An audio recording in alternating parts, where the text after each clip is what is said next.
is what is life like out on the ship. And it depends person to person what your job is, but long story short, our days are very long and very busy. We have a lot going on, and we all have to work together in order to make this a successful expedition. My job starts early in the morning, waking up, checking emails, and preparing for the day's dive.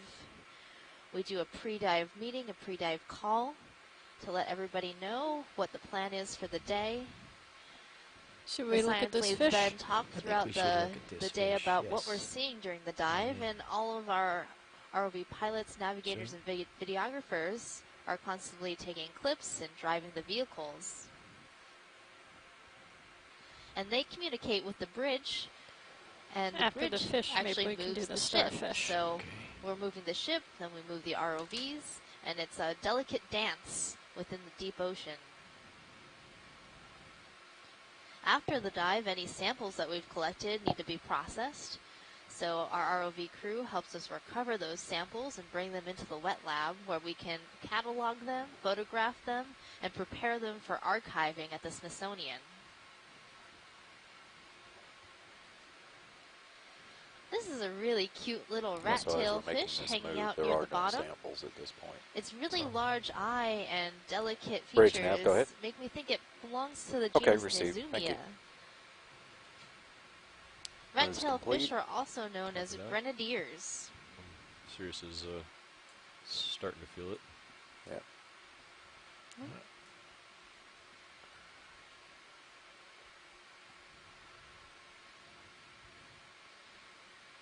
Nizumia also tends to be a little shinier and have some nice black markings along it. Ciro's starting to pick up something there on sonar. And it looks like the current is relatively strong right here. This fish is working pretty difficult to stay in one place. Another characteristic of rat-tail fishes is that they have a little barbel on their chin. Kind of looks like a little goatee. It was on the wall. Oh, there it is, yes, okay. So we've been seeing a number of these rat-tail fishes throughout today's dive. They're pretty common in the deep ocean. On the sediment there, just to my left. I've spotted another sea star on this rock face coming up. This looks like the sea star Neomorphaster forcipatus. Chris Ma called in to talk about this sea star and was telling us how this sea star is often referred to as a living fossil because sea stars like this one have been seen within the fossil record. So their body morphology hasn't changed much in many, many years. Just going to tilt up real quick, take a look up. It's pretty distinctive with its sort of rough, lineated surface. This looks like a little steep feature coming back down.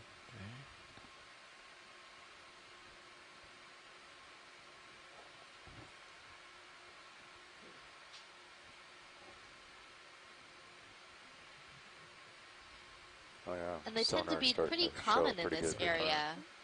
Trawls within this area have found this sea star in quite large abundances, and they've been cataloged within museum archives. Peek up again here, Dave. Yeah, I'm going up too. But what's really great about what we do, looking at these animals in situ by using an ROV, a remotely operated vehicle, is we get to see these animals sometimes for the first time alive. We also spotted an Anthomastus soft coral, also known as a mushroom coral, on that You guys rock. okay with a heading change, 5 degrees? This is sort of an interesting feature. We have come upon Bridge a straight nav, so line you're coming around to 200, is that what I'm getting? This side of the canyon okay, wall. received, yeah, this we're might good be for it. Something that has occurred due to humans in this area. When you see straight lines like this, it often suggests that it might have been caused by people. Perhaps a trawl in this area that has gotten hung up on this wall in the past. There we go. I'll just keep coming up You here. should be big crab on the wall to the left. on Yeah. Suros, but Yeah, let's back up. Ooh, there's a 10 meters. king we want to crab. go 150. Okay. Yep. Okay. Bearing 150. We'll get it in. And it looked like Bridge that might nav. have been a cusk Or eel what? passing by. Stand by one. Stand by. The reciprocal of where we're facing. It's like a Be 250. 250. I'm sorry. Yeah, correction. Yeah. Okay. We've certainly got We're just into gonna some keep hard climbing up substrate here. Okay, and bridge sheer nav. cliff walls, but Yeah, we're you not ready for a seeing move? those corals and sponges Okay. we 10 thought we meters. would 10 here. at a bearing of 250. You take a look at your Sirius speed of view, 0.2 you can see what knots. the bottom looks like in this area on a greater geological scale. It looks like there's straight lines or Roger that. lineations running across this rock face. And it's a very white in Get a color. blue wave, and then we can come down and look down around the base again if you'd like. I just wanted to get eyes There on are this. also numbers of fish in this area. It was a pretty hard one, isn't it? A lot more fish than we've been seeing on previous dives during this expedition. Oh, there's a coral pilot, bottom, just out Alright. of view. Yeah, we were just gauging the height of this feature. Okay. It's tall, It is very tall. and we wanted to make sure we didn't bump into it. And I see a shrimp. I haven't seen It's the on the coral. right of the screen. Oh, on the right. Oh, there it is. Yep. All right. That sort of Got it. long Yep, yep. tendrils. So there are corals here on this wall, which is what we would expect, but not nearly in the density that I thought we might see them.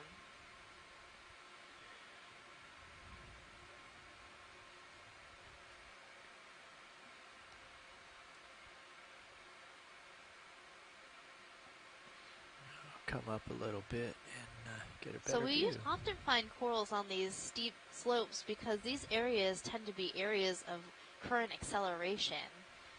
And with high currents, you get more food passing by an animal per unit time. So that means there's more food We coming can by zoom video? that conveyor belt where these animals can feed.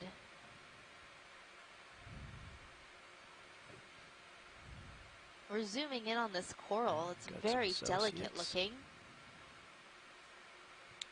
I'm going to get a toe down so we can macro it.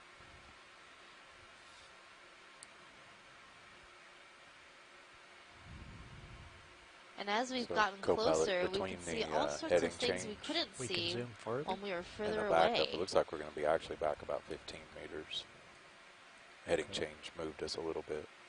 On this Okay, coral, so we are change seeing a shouldn't number of affect- associated organisms. Shouldn't affect Bridge Some nav brittle received. stars and amphipods have taken Yeah, up residence in the branches. Did move a little bit though, And this coral is a type of coral, because it looks like a let's see here. primnoid coral, actually. Even My first thought was that it yeah, would be I a guess it shouldn't affect Chrysogorgian you. It's coral. just the ship move Yeah. distance. Yeah, It's because I'm trying to get a center good look at the moves as polyps Yeah, to see yeah, if it has that's what it scales. is. These Yeah. polyps, just if happen they to be have the same scales, direction means roughly. it could be So a primnoid coral. yeah, okay. And that move is complete. All right. And then there's an Ready to leave, opossum we can shrimp We can come wide. So- go Swimming back down to the nearby. bottom and look around a little bit.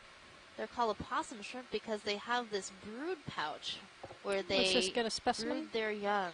And this one has eggs within its brood pouch. So this is a female opossum shrimp, also known as a mysid shrimp.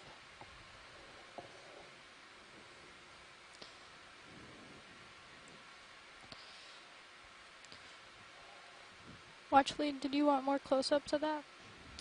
I think we're going to have to get going here. Yes, please, video. A little bit, just before we get too stretched out.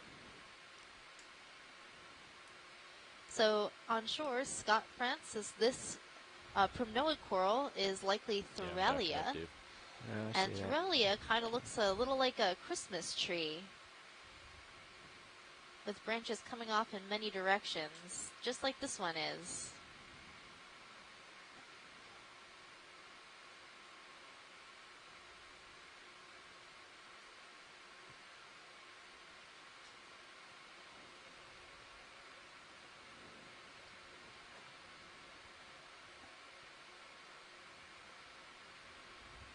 Can we come wide? I didn't get a confirmation on what interest was here. Pilot, can we take a look at that round thing that was just off to the right? Yeah. Let's come back in video. I was trying to figure out what this round object was. If it was a sponge or if it was an urchin. Come in some more. Yeah, Dave, I'm pulling on the tether here. Yeah, I see that. In all these nooks and crannies within the rock, there seems to be all sorts of different things going on. I think that's a demasponge. And then back up a bit. just below out of screen, our videographer spotted something gelatinous on a sea star, so perhaps that sea star was feeding. Can we pan down? Down? Yes. Yeah, do you see that Ooh, jelly yeah. Come on back in. thing? Yeah, that thing. Trying to figure out what's going on here. It looks like a brittle star with something on top of it. Yeah, I think you're right, Pilot. It does look like a brittle star, and there's some sort of thing on top of it. Perhaps Bridge nav, it's go a ahead. midwater animal, a salp, perhaps? That's my best guess. It looks very gelatinous and fragile. Pilot, I know you have a toe in, Okay, stand by. but if you want to Pilot's gonna turn do a bit to the another right, I heading might be able to change of zoom about in 10 more. degrees Yeah, okay. I'm starboard. going to have to sidle. We good with Try that? That's fine. Yep. Okay. Bridge nav received. Yes, we're in a good spot for the move. Thanks.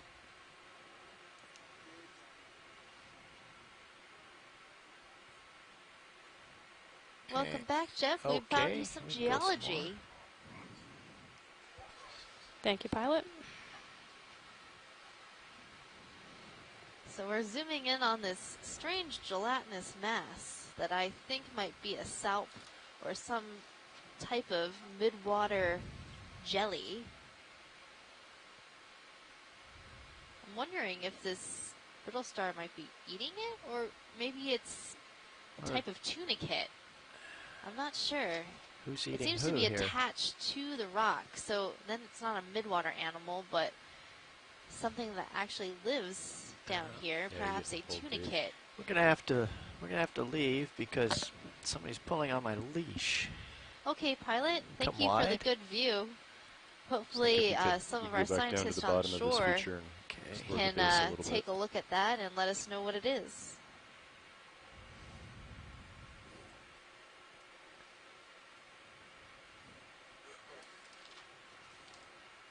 We've left our footprints.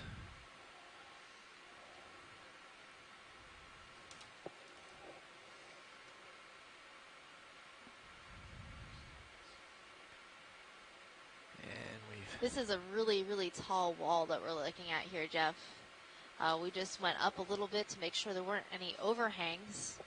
But if you take a look at the Sirius view, you can just see how expansive this wall is. It's definitely a sheer wall as Dan, you predicted could turn by our out mapping a lead. couple of lights. Would be more. Yeah, this is the wall- definitely wall what more Mike visible. was looking Turn at. off some lights, you said? Yeah. Which ones do you want off? No, your lights. Oh, my lights. I'm not sure. You're It's just incredibly thick, and as I was saying a minute ago, massive. Massive has a different meaning for geologists than it does for the common use of the word, in that massive means something that is uniform and doesn't have any variance throughout it.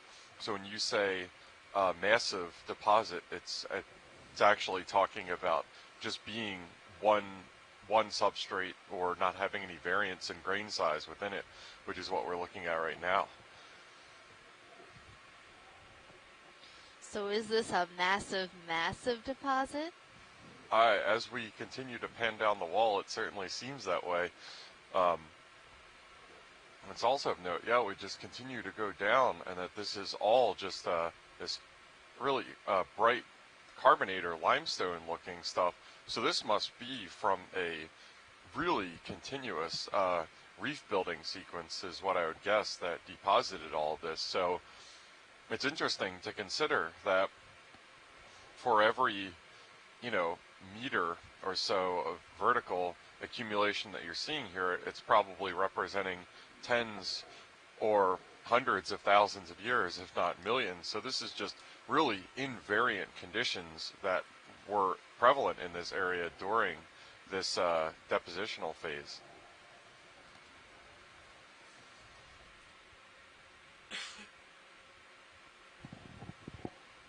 All right, this is much more comfortable. We're set up pretty nicely now. I've never heard you get quite so excited. Just want to make sure we're safe. Nicely done.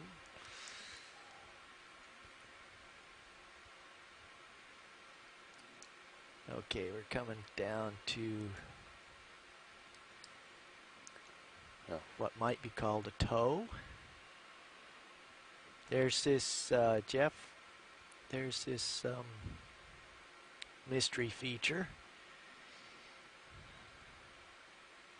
Yeah, Jeff, when we first approached this feature, we saw these two parallel lines carved into the rock. I was thinking it might have been from some Here's sort an of example trawl. of what's forming in those lines. You see, I disturbed some sediment, and as we follow it down, it's eroding as it goes. In softer material, I would suspect this to be an erosional feature, like the gullies, Bridge the nav slope received, parallel thank you. gullies, which had similar morphology that we saw on our ship first is dive in stable Gully now. Canyon. Great. In this Thanks, case, Mark. Yep. my suspicion instantly goes to this being a fracture within this rock.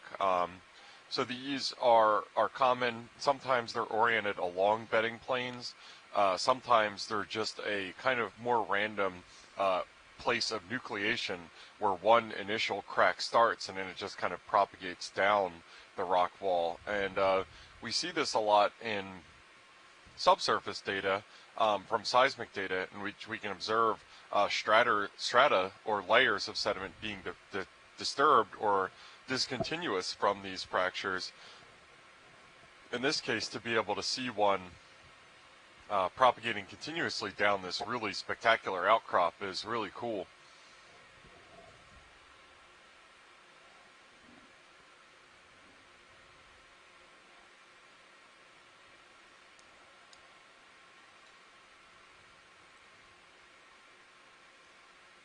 This is enormous and continuous. I mean, I haven't been keeping an eye on our depth, but it looks like we've gone down at least, I would probably say, about 10 meters and not had any sort of stratal variance. And that just, I can't overestimate how unusual that is to see in the geologic record with that level of just continuity. I shouldn't, it's not spectacularly rare or anything like that, but usually, as you might imagine, over the time period that it takes to build up this kind of deposit, you'll have some sort of environmental variance. I mean, we were mentioning these huge temperature changes that usually occur on the 120,000 year time scale. 120,000 years isn't really a long time geologically for when we're talking about rock building like we're seeing right now. So to just see this wall that, as we just kind of repelled or descended down it with Deep Discoverer, and just see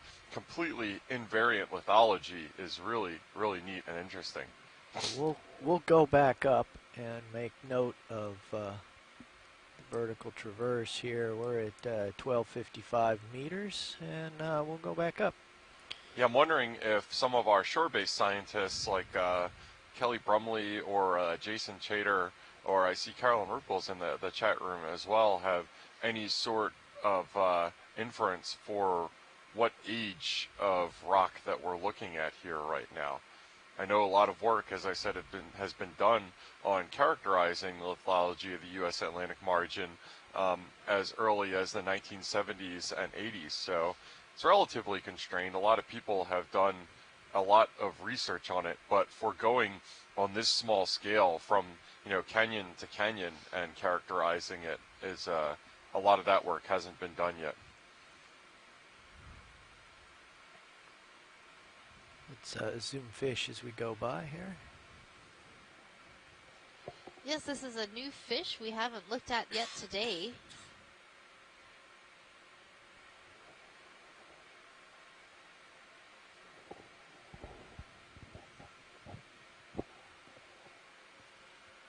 So I'm trying to look at the dorsal fin of that fish. It looked like it might be a cusk eel.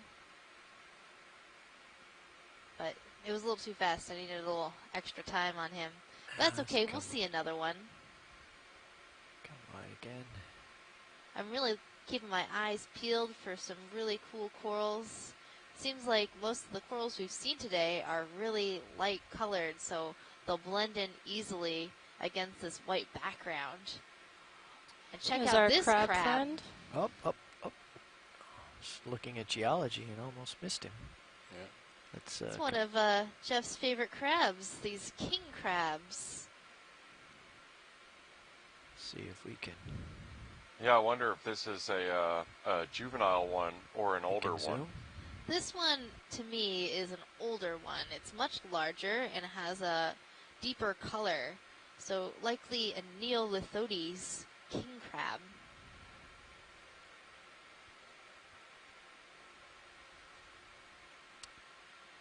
And they're pretty conspicuous with their bright red spikes. This one's feeding on something in the sediment.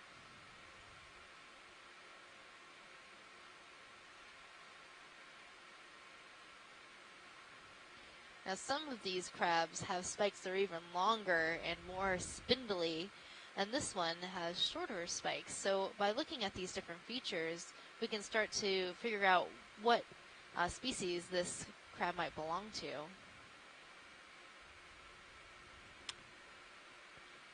Just watch your upper swing arm as you come over. Yeah. I can stow that for you later if you'd like. All right. You won't be here too terribly long. As we zoom into its face, you can see all of its feeding appendages called maxillipeds. Bridge nav, go ahead. The maxillipeds have two parts. The one part is the actual feeding part that acts as an arm or a hand bringing food into the mouth, and the other part that are flickering around help it breathe and move water around its gills and mouth. And it's really just shoveling away through that sediment. It's highly reminiscent Okay, of my received. feeding behavior about Yeah, 15 just let us know minutes on the ago heading down the changes, galley. and I'll advise the pilots. So And some tasty appreciate stuff it. down there in that sediment. So a lot of the sediment that makes it to the seafloor Pilots, has y'all copied the weather organic matter notice. in it. Okay. Copy that. And Yeah. that just means a I was on tasty deck meal earlier, for and you this could crab. see some of it building. So. Yeah. Okay. Yeah. Yeah, we've seen it on display a lot during these dives. That Can you maybe crabs call are the bridge generally and ask if dive super is aware? scavengers and just kind of get Yeah, that's what I was whatever just actually. they can. I was gonna call workshop, but in terms of Okay. what's on the Either seabed. one. yeah, let me call workshop. See if This is what I'm talking about. Look at all these cup Workshop corals right on this ledge. Yeah, is dive I've suit down noticed there? that ledges are a great place for these corals to colonize. Okay, yeah. Could you They advise him? cause current We may acceleration, have a little like bit of I was weather saying moving earlier, in. and so Just we you may always want seem to check on that. see corals and sponges There's some concentrated purple in coral these areas. and a yellow sponge. Okay, thanks, Yeah, guys. let's zoom in a little bit here as I float. The cup corals that I'll we're stow your seeing uppers look for like now. they're You don't have to worry about desmophyllum. 'em. And cup corals are hard corals, similar to the corals that you see in shallow water coral reefs. The difference being that these corals are singular polyps that live on their own, so they Can, don't form zoom in some colonies. more. It's just Got one a pretty good polyp. float going here. And you do see cup corals in shallow water coral reefs. They're not exclusive to the deep sea.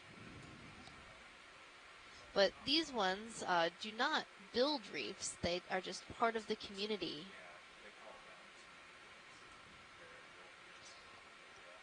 The purple coral that we're seeing looks like Clavularia, type of stoloniferous coral.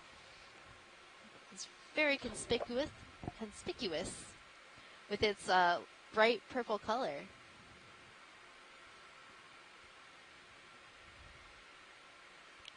Let's come wide again, please.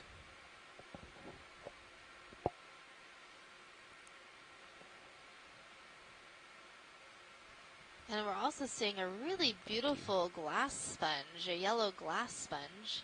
I I'm think it squared might up be with the similar to cliff something we at, like, collected, but I'm not quite 075. sure. Okay.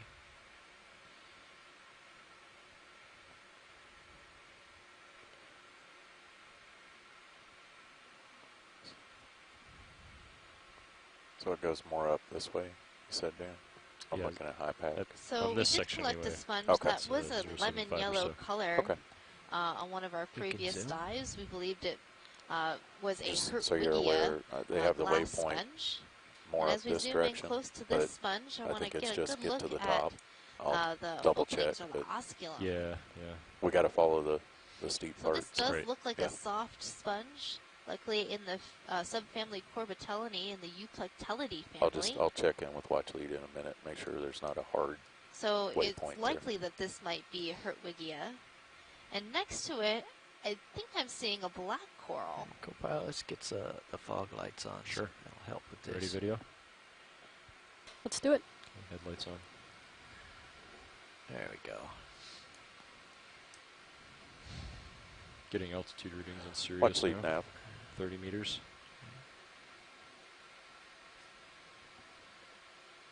Go ahead, Nav.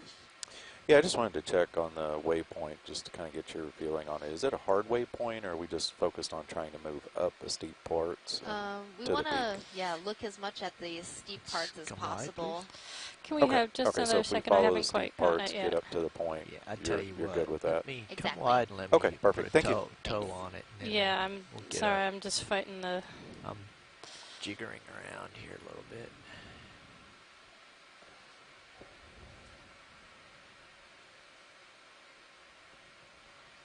Another thing that we can get a really good look at the sediment is just how many holes are in the surface of it. And that So as you're porosity coming of up, the Dan, do you want consolidated to try to rock move back in about is 5 not meters? typical of sedimentary once deposits. he's done at this Sandstone depth will and have come up a some little bit pore more, we space. could put in Mudstone 10, I has think. almost 10? none. Okay. This kind of carbonate stuff is We'll wait till sometimes he's called done at this karst. depth. And Okay. That's fine. actually, Yeah. that porosity results in it being networked and channelized to the effect that fluids And can you move said, through it you're relatively looking- free and unencumbered. And like a a lot of the 0.75. material that you see 0.75. in Okay. Florida, for one well-known example, where you have springs and underwater caverns and channels, are typically composed and built of similar material to what you're seeing right now. Watch your And so Yeah, I gotta get out of here. karsts, where you not would gonna expect work. these to be deposited, would be in current age would be Florida, but just again to get an idea of the environmental temperature variance over Earth's history, the fact that Just at one making a point mess this here. area was habitable Sorry, Em. for reef building It's all right, to thanks for produce trying. these Get another one. massive I carbonate didn't have deposits that didn't we're have a looking at right now. Good place to. Should just give a reminder that whenever Put the toe you're down. considering geology, Alright, then we'll go you ahead and can't do 10 only meters at think 0.75. of 3 dimensions, Okay. you have to think of 4 dimensions, good, because pilot? the same Coming space that you're occupying Bridge hundreds nav. of thousands or millions of years before Actually, if could you want to be maybe an wait, entirely get a different environment for Yes, deposition. ready spiral for a little bit move? until we start feeling that.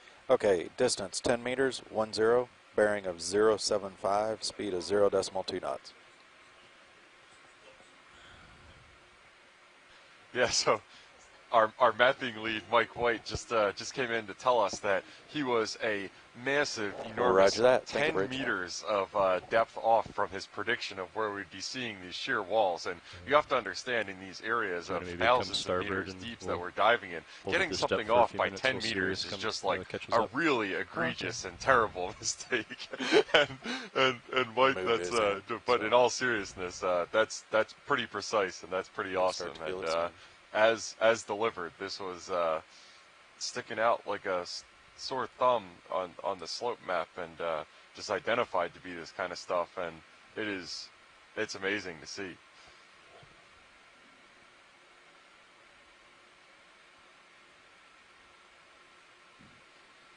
And I'm sort of wondering, like, how flat this area is. That might be why we're not seeing as many corals. They seem to colonize in areas that have a lot more rugosity, and this area looks extremely flat.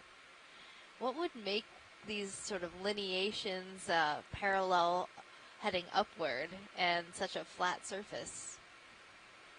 Yeah, that's a good question, Megan. And I think what it has to Pulling do on with each other is again. the original deposition material that this sediment is composed of. Some of the other really steep canyon walls that we were looking at to the north when we saw those really steep outcrops, that was in sandstone, and it was pretty poorly sorted material from what I could see. So in that case, you're getting a lot of grain-to-grain variation of the size, and it just naturally results in some grains of sediment sticking out more than others. When in this area where you've got these really thick deposits of, I'm not sure again whether it was shallow marine hard corals or whether this was smaller organisms like coccolithophores or something that make up these carbonates that we're looking at right now. They're a lot more uniform in size, so when the walls are either being eroded back or anything like that, you're left with what looks like a smooth face because the variance in grain to grain size is on the probably microscopic or at least very small scale instead of the difference between a grain of sand and a pebble next to each other.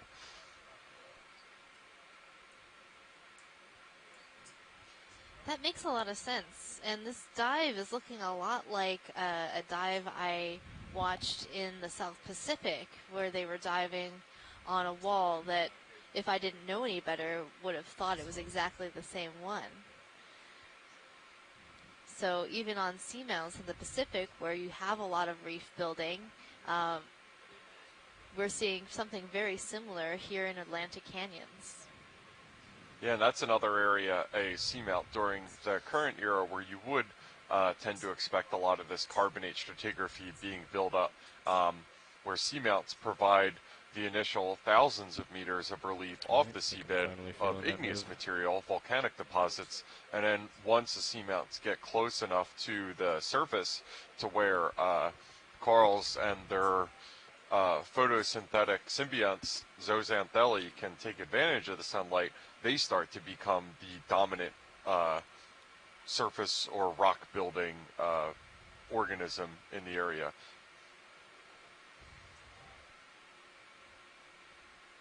So just got the update on the weather, guys. Yeah, this kind of close scale gives you an idea of just the fineness of the grains that we're looking at. Pilot, can we get a zoom of just this wall? Yeah, I'm going to try to get in so we can macro that sediment. I just, if I have enough tether to stabilize and put myself in contact here. Bridge now, received, thank you. Moves complete. Copy that. Yeah, I'm in the middle of the move now, so should get a little more tether.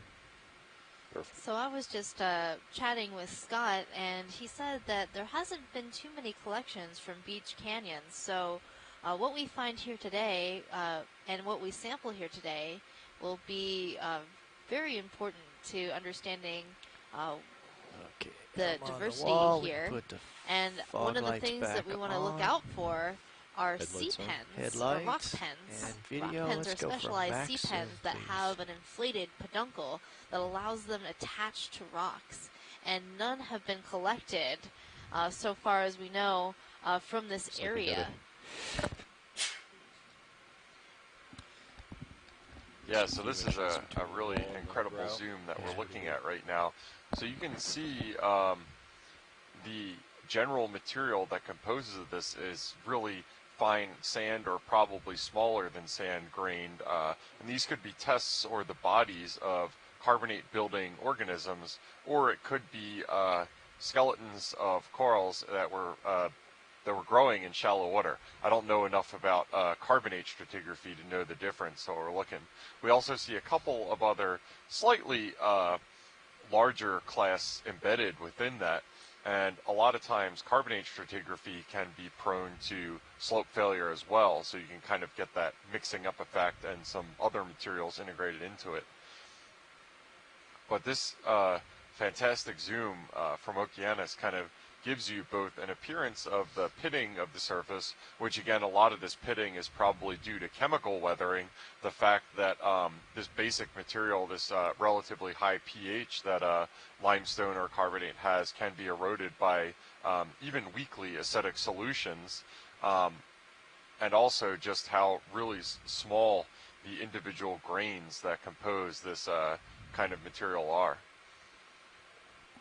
Also appears to be penetrated by burrows.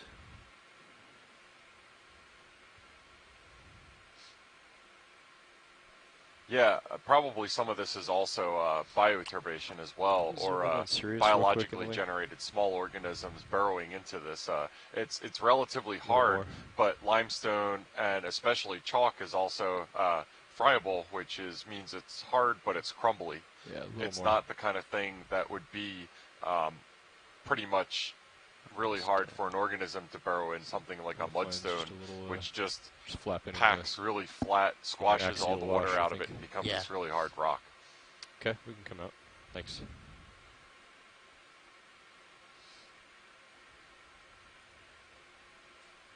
Looks like your brows might be touching now. Yeah, I'm wedged in there pretty tight. Just at this zoom level, really gotta jam it in there. All right, there's a piece of something from somewhere else. That, rock.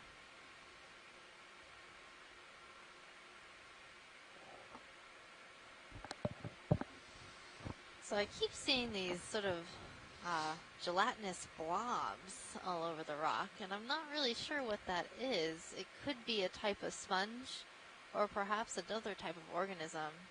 And then we're also seeing some foraminifera.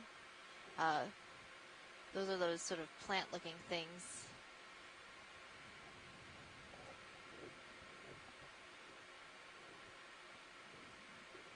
So we're zoomed really far in, so everything we're seeing is very, very small.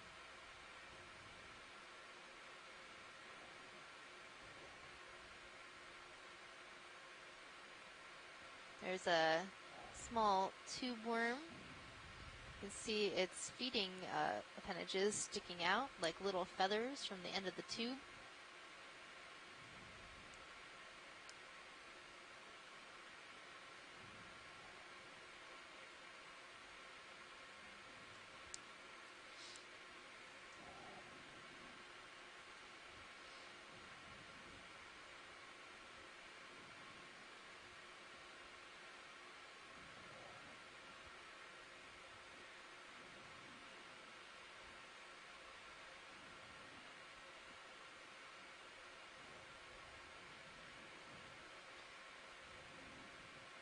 And these small little holes can make good habitats for some really small animals. Small crustaceans could use them as shelter. So as we look, we might actually see some animal heads poking out of those little holes.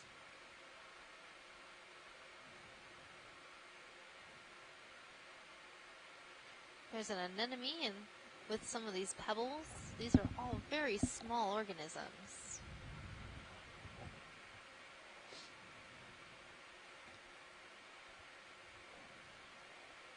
Some small sponges. Oh, I saw something pull into that hole in the rock. It might be a polychaete worm or a bristle worm.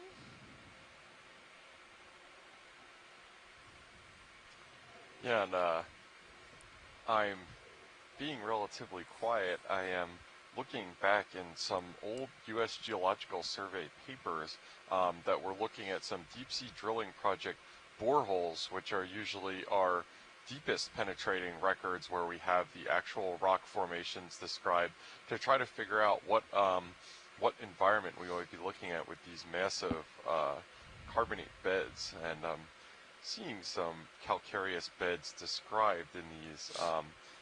It's a little hard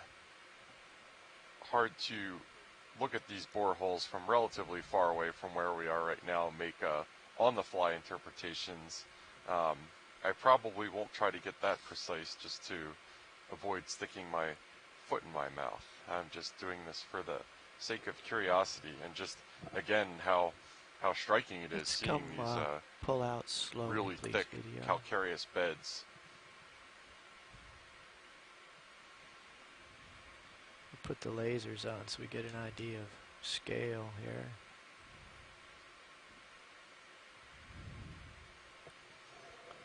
Okay, there we go. We can stop there. So there's our 10 centimeter reference. So that puts things in perspective.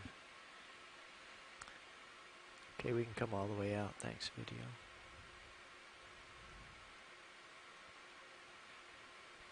And it is That's full really wide. interesting, Megan, like you were saying, is that even though our habitat suitability models had identified this general steep area as a high probability area for You see you coming out. coral and sponge incrustation, that we're not Suddenly seeing got pretty dark outside. a lot of the larger specimens, and that might be a product of rugosity instead of just slope alone. And that could probably provide some complications to our habitat suitability model, because this scale of rugosity is really hard to capture via shipboard seafloor mapping.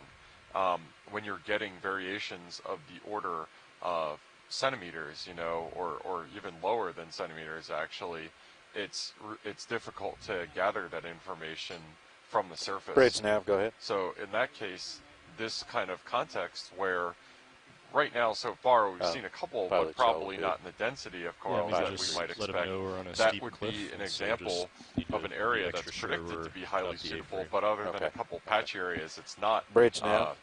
gangbusters. As Yes, we've we seen just want to make sure before. we are on the A-frame for rotation, right? Okay. Pilot, can we zoom this ledge T- just to the Tell them bottom that's, screen? that's not an option for us right Okay. now. Yes, bailout is southwest, and we cannot change to center. Yeah, if that comes about, please let us know. So we're Thank seeing you, a sir. number of fish again. There's a We can looks zoom like a fish. synaptobranchid eel, a cutthroat eel, and a rat tail fish. Another one of these rat tail fish staying close to the bottom.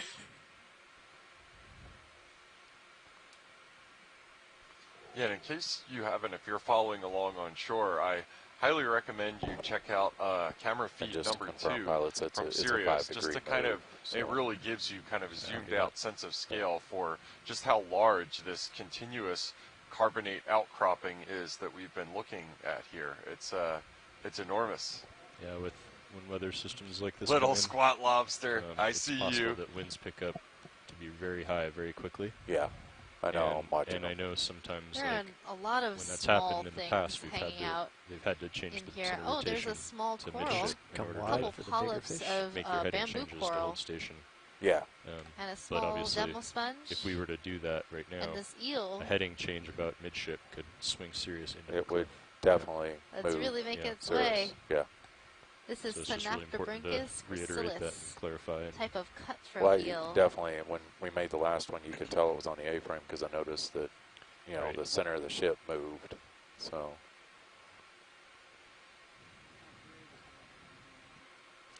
And you'll bridge notice nav that received. it, Thank you, it sir. bumped in and has, started The flailing ship a is little stable bit, again. and that's because it's really confused as to what's Let's going on go right wide, now with go our wide. lights and our thrusters. And so if the point came where they really had to make a heading change A lot of times about when we midship, see these we would eels, need to they'll go sort bail of out. back up and open bail their out mouth or direction. shake their head Yep, at us. bail out and start coming up, right? Yeah. Yeah. Yeah, and Okay. that with the flushing from Which the bailout is set to the Discoverer's southwest. thrusters Okay, is a correct. good example Yes. of why these walls We're gonna still go stand just out and basically- they haven't Lights been off where you mantled did. by sediment, Thanks. is that the angle of repose or Basically, the direction the the ship's angle pointed now, that roughly. loose Yeah. unconsolidated sediment can pile up on before it And, just fails under its own weight watching the is wind. probably It's- really shallow on it's this not wall. Pretty much creeped what you're up too seeing much right more now. than what it was. Whenever a small pile of grains piles up, it just fails under As its the own cell weight and comes goes across, though, downslope. we'll keep an eye And on we it. saw below this really sheer outcropping wall that gentle slope, and probably a lot of that sediment is sourced from stuff that was trying to deposit on here If you but came couldn't quite stick. starboard a Sponge? bit, I think you could get closer.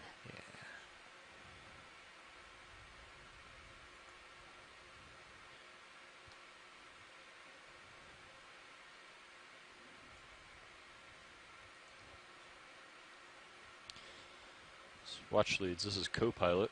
So we've made our way up this wall a bit, and just want to let you know we are at a 50-meter altitude on Sirius, and we're still getting returns from the bottom.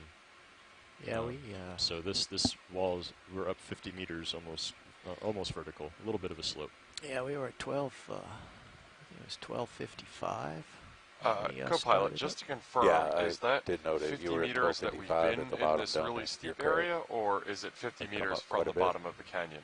It's 50 meters from the bottom of this cliff face. Wow, thank you.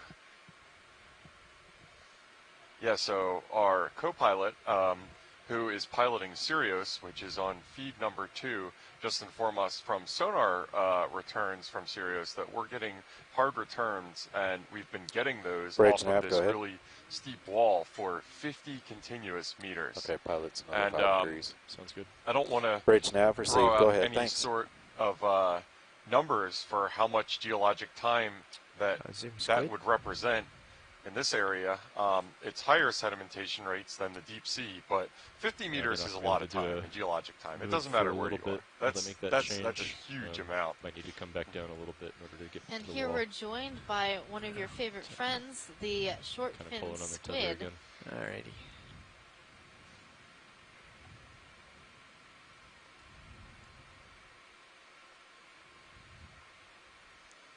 Wow, check this out. Oh Yeah, you're floating up and you're stretched out. Yep. It looks I'm like just, we have a looking- little bit of looking at undercutting this, here.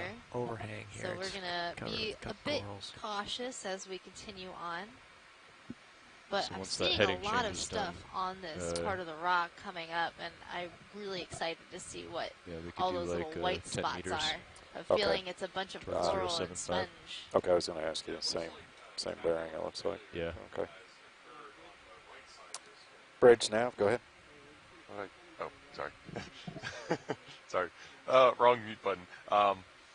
It looks like tabular failure. 225, Now guys. it's off screen. Okay, but it Bridge. looks like probably a plate Sounds of this good. carbonate has When you're fallen, done or has stable failed with the off. heading change, And we what also want to happens see about getting is, a move. this is a working hypothesis that I just came up with, is when a sheet of this wall fails off, it's initially a fairly rugose surface that ends up getting come back smoothed down, out Dave, by and you can downslope receive. density currents along these canyon It's like walls we're that we gonna be know a little bit occur before we get from moving. previous Yeah, we're studies, going to both be delayed while moorings they and chase the wind and seafloor current. mapping that observes ripples and piles at the bottom of it. So Alright, so that might explain this regional increase in rugosity. Bridge that nav received. results in Thank this you. being a more suitable habitat. Or it could be something completely different. This is the way science works.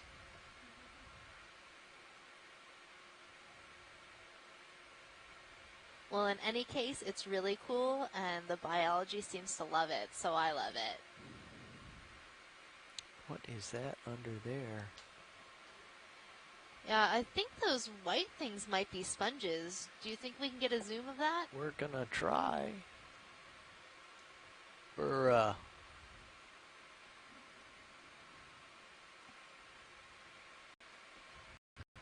having some bad weather on the surface that makes the Or silver. If you have shiny silver sides, you can hide by reflecting light back at anything that might want to eat you.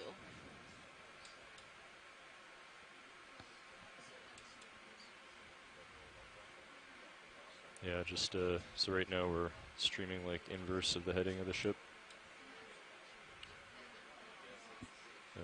So if they did have to start coming ahead, we would be pulling Sirius into D2, how they're aligned right now. Oh, I see what you're saying. Yeah. I didn't notice that. I concur. I will maneuver. Okay. Lateraling right. Okay.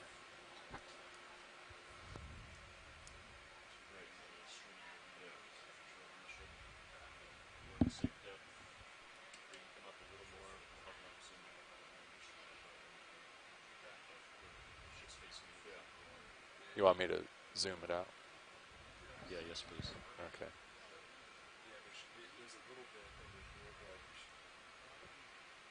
Okay, getting some words from those in the chat room that were getting back online. Sorry about that. I had lost connection to the chat room, not realized it.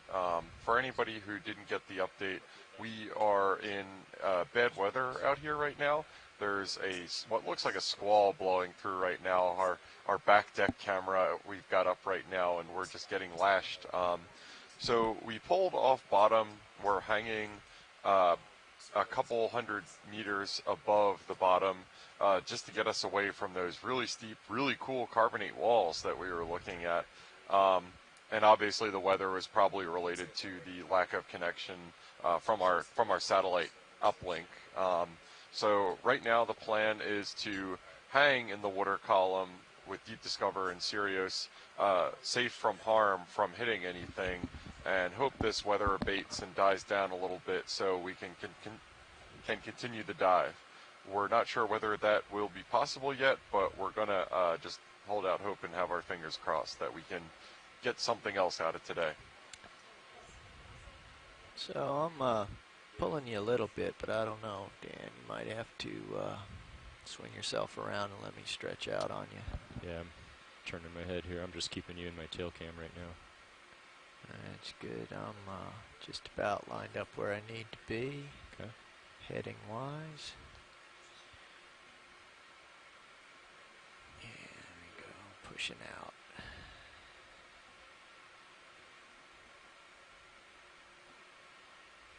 So as we were saying, I don't believe we were online.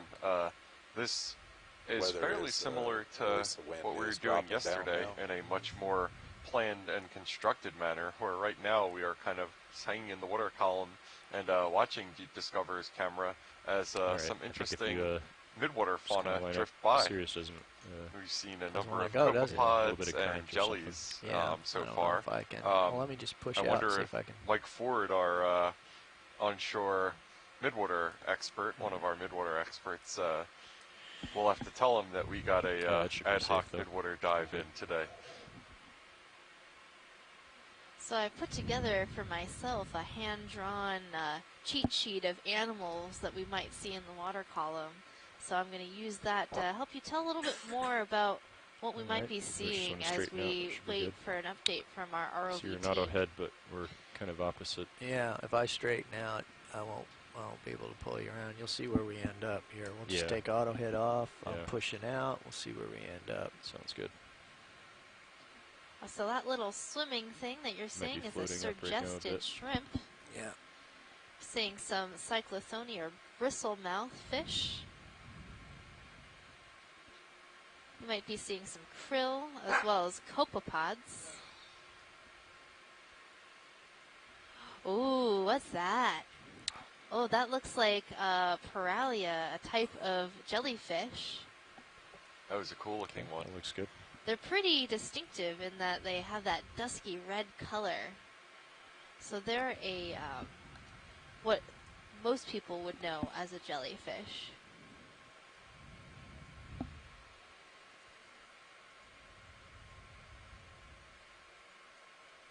It looks like currents pretty much So due this south. weather that we're experiencing basically came right out of nowhere. So hopefully it leaves as soon as it came.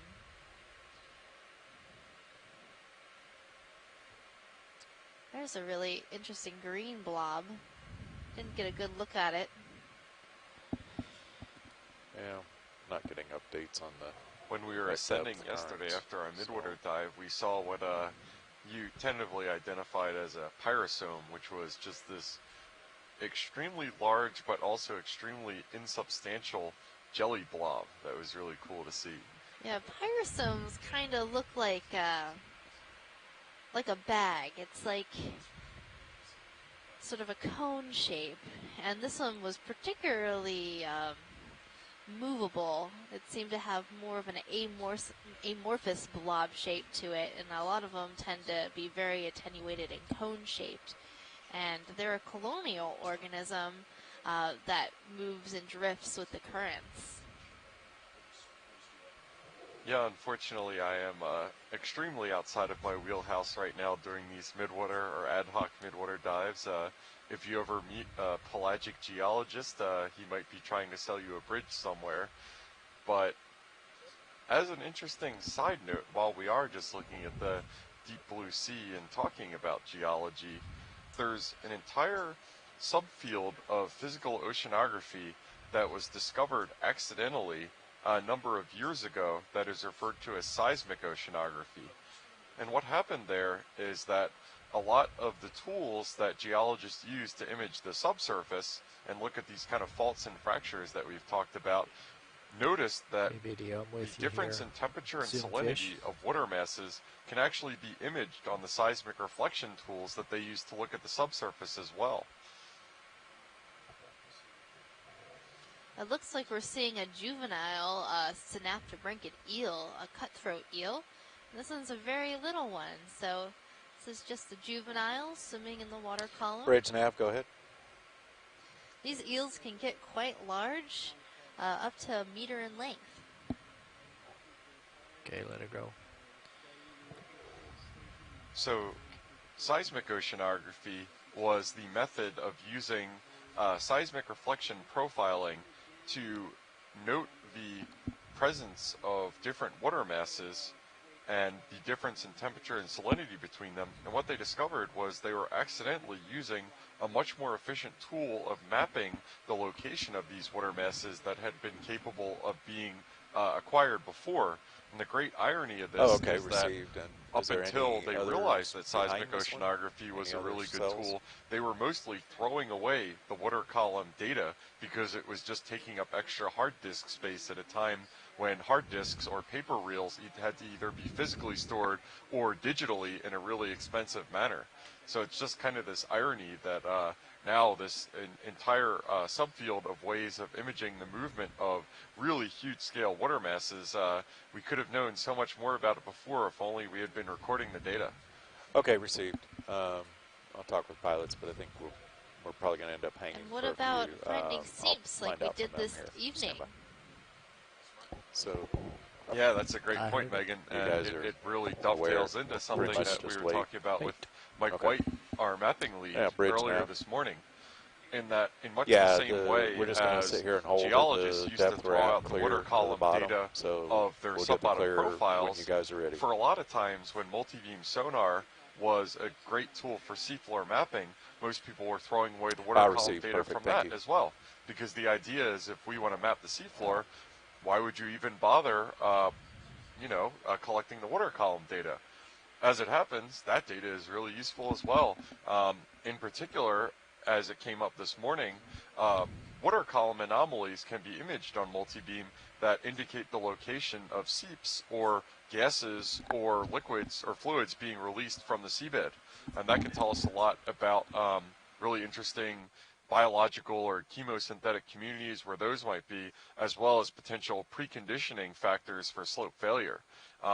So last night, our mapping lead, Mike White, was just showing us some really cool water column anomalies that he interpreted as seabed seeps that we collected last night. And maybe 10 years ago, those data would probably have been thrown out as they were collected because it takes about 3 times as much disk space to store water column data as the actual seafloor data. And it's only been in the last few years that disk space has been kind of not as much as an impediment as it was before. And Mike Ford in the chat room has heard the siren call of the midwater and has made an appearance to observe and catalog any interesting midwater findings we have during our de facto midwater transect. Looks like we've just clocked back around to where we were. Seems a little bit of current coming that way. Worth a try, though.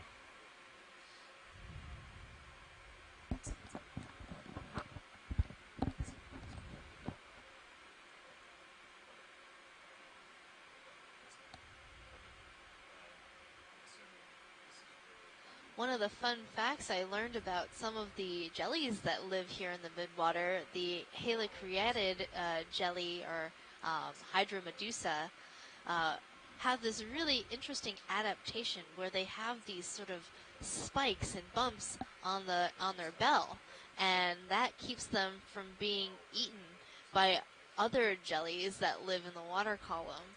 So if they start